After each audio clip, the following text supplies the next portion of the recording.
السلام علیکم ورحمۃ اللہ وبرکاتہ نحمدہ ونصلی ونسلم علی رسولہ الکریم اما بعد۔ اللہ تبارک و تعالی نے انبیاء، رسولان اعظام اور اولیاء کرام کو مدد کرنے کی قوت عطا فرمائی ہے، یعنی اللہ تبارک و تعالی جو انبیاء کرام کو عطا فرمایا ہے، مدد کی قوت عطا فرمائی ہے، تو اگر انبیاء کرام کے لیے اللہ کی عطا کردہ صفات کو ماننا یہ شرک بھی نہیں ہے، نہ یہ بدعت ہے۔ اب جو لوگ بات بات پہ شرک اور بدعت کہتے ہیں، ان کو یہ بات بالکل واضح طور پر ذہن میں رکھنا چاہیے کہ جتنے بھی انبیاء کرام علیہ الصلاۃ والسلام ہیں وہ اللہ کی ذات کے مظہر ہوا کرتے ہیں، اور اولیاء کرام جو ہوا کرتے ہیں وہ رسول اللہ انبیاء کرام کی ذات کے مظہر ہوتے ہیں۔ یہ بات ذہن میں رکھنا۔ اسی بنیاد پر اگر کوئی انسان یا رسول اللہ یا علی یا غوث المدد کہہ کے پکارتا ہے تو لوگوں کو نہ جانے علم کی کمی کی بنیاد پر کیا ہو جاتا ہے کہ ان کے اوپر شرک اور کفر کا فتویٰ لگا دیتے ہیں۔ حالانکہ یا غوث المدد کہہ کے پکارنا یا رسول اللہ کہہ کے پکارنا یہ بالکل احادیث کریمہ سے اس بات کا بالکل واضح طور پر ثبوت ملتا ہے۔ اور یہ بات بھی ذہن میں رکھیں کہ انبیاء کرام علیہ الصلاۃ والسلام کی جو ذات ہوتی ہے اور اولیاء کرام رضوان اللہ علیہم اجمعین کی جو ذات ہوتی ہے وہ ما تحت الاسباب بھی مدد کرتی ہے اور ما فوق الاسباب بھی مدد کرتی ہے۔ جیسے کہ احادیث مبارکہ میں آپ دیکھیں کہ بہت ساری احادیث پاک ہے کہ صحابہ کرام نے اپنی حاجات کے وقت رسول پاک صلی اللہ علیہ وسلم کی بارگاہ میں مدد کے لیے تشریف لے گئے۔ حضرت ابو ہریرہ رضی اللہ تعالیٰ عنہ کی حدیث ایک دم بالکل موجود ہے کہ اور بخاری میں یہ حدیث موجود ہے کہ حضرت ابو ہریرہ رضی اللہ تعالیٰ عنہ کے عقل میں کیا ہے کچھ کجی تھی، عقل میں کیا ہے کچھ کجی یعنی عقل میں کچھ کمی تھی، تو حضور پاک صلی اللہ علیہ وسلم کی بارگاہ میں گئے اور کہا یا رسول اللہ میں جو سنتا ہوں اور میں جو پڑھتا ہوں مجھے یاد نہیں رہتا ہے۔ تو نبی پاک صلی اللہ علیہ وسلم نے ایک چادر منگایا اور اس پر کیا ہے حضرت ابو ہریرہ رضی اللہ تعالیٰ عنہ کی مدد فرمائی۔ اس کے بعد حضرت ابو ہریرہ رضی اللہ تعالیٰ عنہ فرماتے ہیں کہ اس کے بعد سے میری عقل اتنی تیز ہو گئی کہ میں کچھ بھی سنتا تھا تو یاد رہ جاتا، کچھ بھی سنتا تھا یاد رہ جاتا تھا۔ اب ذرا اس سے ایک بات کا اندازہ لگائیں آپ، کیا حضرت ابو ہریرہ رضی اللہ تعالیٰ عنہ کو اس بات کا علم نہیں تھا کہ مدد صرف اللہ سے مانگی جائے؟ تو یہاں پر علم تھا، لیکن حضرت ابو ہریرہ رضی اللہ تعالیٰ عنہ نے یہ نبی پاک صلی اللہ علیہ وسلم کو وسیلہ سمجھا کہ اللہ تبارک و تعالیٰ نے اپنے نبی کو کیا ہے مدد کرنے کی قوت عطا فرمائی ہے، اسی لیے کیا ہے اللہ کے نبی کی بارگاہ میں جانے کے بعد اگر ان سے مدد مانگی جائے تو یہ اللہ کا وسیلہ ہے اور اللہ کے دی ہوئی طاقت و قوت سے وہ دوسروں کی مدد کر سکتے ہیں۔ اسی لیے قرآن مجید کی سورہ نساء کی آیت کریمہ آپ اٹھا کر دیکھیں کہ اللہ کا قرآن فرماتا ہے وَلَوْ أَنَّهُمْ إِذْ ظَلَمُوا أَنفُسَهُمْ جَاءُوكَ فَاسْتَغْفِرُوا اللَّهَ وَاسْتَغْفَرَ لَهُمُ الرَّسُولُ لَوَجَدُوا اللَّهَ تَوَّابًا رَحِيمًا کہ لو اے ایمان والو اگر تم اپنے آپ پر اپنی جانوں پر ظلم کر بیٹھو، یعنی اگر تم کوئی پریشانی میں مبتلا ہو جاؤ، تکلیف میں مبتلا ہو جاؤ تو کیا کرو؟ نبی پاک صلی اللہ علیہ وسلم کی بارگاہ میں آؤ اور اللہ کے نبی کی بارگاہ میں آ کر کے تم مجھ سے مدد طلب کرو، مجھ سے دعا کرو۔ تو اگر تم دعا کرو گے تو تمہاری دعا کو ابھی قبول نہیں کروں گا، بلکہ تمہارے حق میں رسول بھی دعا کرے، تمہارے حق میں رسول بھی دعا کرے۔ تو جب رسول کی بولی میرے پاس آئے گی تو ان کے وسیلے سے تمہاری دعا کو میں کیا ہے قبول کر لوں گا۔ تو مدد کرنے کی صلاحیت جو ہے یہ بالکل واضح طور پر یہ ہے۔ قرآن مجید میں اللہ تبارک و تعالی سورہ مائدہ کی آیت نمبر 55 میں 55 میں اللہ تبارک و تعالی ارشاد فرماتا ہے، آیت یہ ہے کہ انما ولیکم اللہ ورسولہ والذین آمنوا الذین یقیمون الصلاۃ ویؤتون الزکاۃ وہم راکعون۔ اللہ فرماتا ہے کہ بے شک تمہارا مددگار اللہ ہے، بے شک تمہارا مددگار کون ہے؟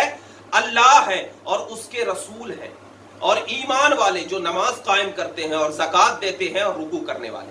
اب ذرا یہ بتائیں کہ اگر اللہ نے صاف طور پر اس آیت میں فرمایا کہ انما ولیکم اللہ، کہ بے شک تمہارا مددگار کون ہے؟ اللہ ہے، اور وہ لوگ اور اس کے رسول ہیں اور ایمان والے ہیں اور جو نماز قائم کرتے ہیں اور زکات دیتے ہیں اور رکوع کرنے والے ہیں. اب ذرا یہ بتائیں کہ یہ تمام جو مددگار ہے، تو اگر ہم ایمان والے کو اپنا مددگار سمجھے تو کیا شرک ہوگا؟ قرآن نے ہمیں یہ تعلیم دی. جو لوگوں کو بھٹکا رہے ہیں اور کہتے ہیں کہ نہیں صرف اللہ سے مدد مانگی جائے، ارے افضل و اولا یہی ہے کہ اللہ سے مدد مانگی جائے، لیکن یہ کہاں ہے کہ اللہ کے علاوہ اگر ہم نے یا غوث المدد کہہ دیا تو شرک ہو جائے گا، یا رسول اللہ کہہ دیا تو شرک ہو جائیں گے، یا علی کہہ دیا تو شرک ہو جائیں گے. خود قرآن کہہ رہا ہے کہ اللہ بھی مددگار ہے، رسول بھی مددگار ہے، ایمان والے بھی مددگار ہیں. کون ایمان والے؟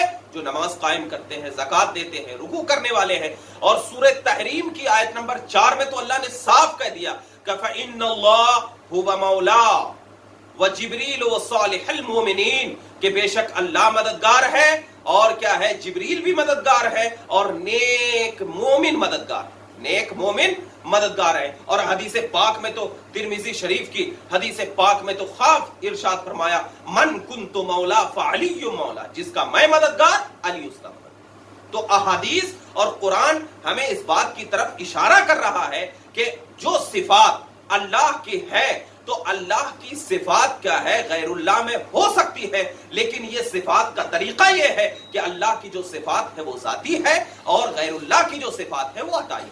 تو اگر ہم اسی بنیاد پر غوث اعظم دستگیر بھی کہتے ہیں، بعض لوگوں کو چڑ ہو جاتی ہے دستگیر پہ بھی چڑ ہو جاتی ہے کہ دستگیر تو اللہ، ارے دستگیر اللہ ہے تو کیا اللہ تبارک و تعالیٰ کے خزانے قدرت میں یہ کمی ہے معاذ اللہ کہ وہ کسی کو دستگیر نہ بنا؟ اگر کوئی پولیس والے سے مدد مانگتا ہے تو اس میں کوئی شرک و بدعت نہیں، اگر کسی منسٹر سے مدد مانگی جاتی ہے اس میں کوئی شرک و بدعت نہیں. لیکن اگر ہم کوئی مسلمان اگر کیا کرے نبی یا ولی سے مدد مانگ لے تو لوگوں کو کیا ہے؟ اس میں شرک اور کفر کا مفہوم بالکل واضح طور پر آ جاتا ہے کہ یہ انہوں نے شرک کر دیا، انہوں نے کفر کر دیا. حالانکہ احادیث پاک میں تو صاف طور پر اللہ کے نبی صلی اللہ علیہ وسلم نے ارشاد فرمایا، اور یہ حدیث پاک جو ہے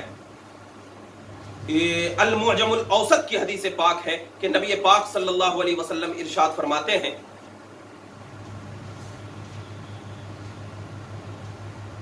سورہ نساء کی، پہلے آیت کریمہ دیکھ لیں سورہ نساء کی. اللہ تو آیت نمبر 75 میں اللہ تعالیٰ فرماتا ہے کہ مدد کرنا یہ کہ اللہ کا فعل ہے، لیکن اللہ نے یہ بندوں کے لیے بھی ذکر کیا ہے. کیا؟ وَاجْعَلْ لَنَا مِن لَّدُنْكَ وَلِيًّا وَاجْعَلْ لَنَا مِن لَّدُنْكَ نَصِيرًا. یعنی اس کا مطلب کیا ہے کہ جو مومنین مکہ مکرمہ سے ہجرت کر کے مدینہ منورہ جانے سے معذور تھے اور کفار انہیں طرح طرح کی تکلیفیں دے رہے تھے، تو انہوں نے اللہ سے گڑ گڑا کر یہ دعا کی تھی. کیا دعا کی تھی؟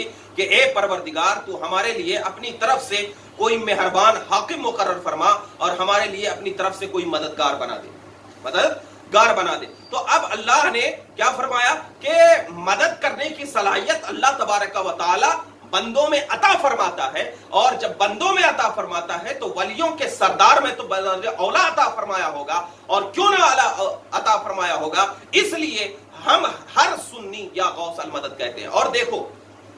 اور دیکھو المعجم الکبیر طبرانی کی روایت ہے، حدیث نمبر 10,518، اور اس کو مسند ابو یعلا نے بھی ذکر کیا ہے، مجمع الزوائد نے بھی ذکر کیا ہے، کنز العمال نے بھی ذکر کیا ہے. کیا فرمایا کہ حضرت عبداللہ ابن مسعود رضی اللہ تعالیٰ عنہ سے روایت ہے، انہوں نے فرمایا کہ رسول پاک صلی اللہ علیہ وسلم نے ارشاد فرمایا کہ جب تم میں سے کسی آدمی کی سواری جنگل میں گم ہو جائے تو وہ اس طرح پکارے. کیا؟ کس طریقے سے پکارے؟ یا عباد اللہ احبسوا علیہ، یا عباد اللہ احبسوا علیہ، یعنی اے اللہ کے بندو میری سواری مجھے پکڑا دو، اے اللہ کے بندو میری سواری مجھے پکڑا دو. بے شک زمین میں اللہ کے لیے ایسے بندے ہیں جو تمہاری سواری کو تمہیں کیا کر دیں گے؟ پکڑا دیں گے. اور ایک روایت کنز العمال کی حدیث نمبر 17,494 میں ہے، اور اس حدیث کے راوی حضرت عتبہ بن غزوان سے روایت ہے، انہوں نے فرمایا کہ نبی کریم صلی اللہ علیہ وسلم نے فرمایا کہ جب تم میں سے کسی کی کوئی چیز گم ہو جائے یا وہ کسی ایسی جگہ مصیبت میں پھنس جائے جہاں اس کا کوئی مددگار نظر نہ آئے تو وہ مدد کے لیے اس طرح سے پکارے، یا عباد اللہ اغیثونی، یا عباد اللہ اغیثونی، یعنی اے اللہ کے بندو میری مدد کرو، اے اللہ کے بندو میری مدد کرو۔ اب ان باتوں سے تو کیا واضح ہو رہا ہے کہ اگر کوئی انسان مدد کے لیے یا غوث المدد پکارتا ہے تو یہ نہ کوئی شرک ہے نہ کوئی بدعت ہے۔ اگر کوئی کہتا ہے کہ یہ شرک ہے، مدد کے لیے صرف اللہ کو پکارنا ہے، تو ان سے کہنا تو پھر اللہ تبارک و تعالیٰ نے امداد غیر اللہ کی تعلیم قرآن مجید میں کیوں فرمائی؟ کیوں مددگار بنایا اللہ تبارک و تعالیٰ نے ولیوں یہ نبیوں کو، جبریل کو، صالحین مومنین کو کیوں مددگار بنایا؟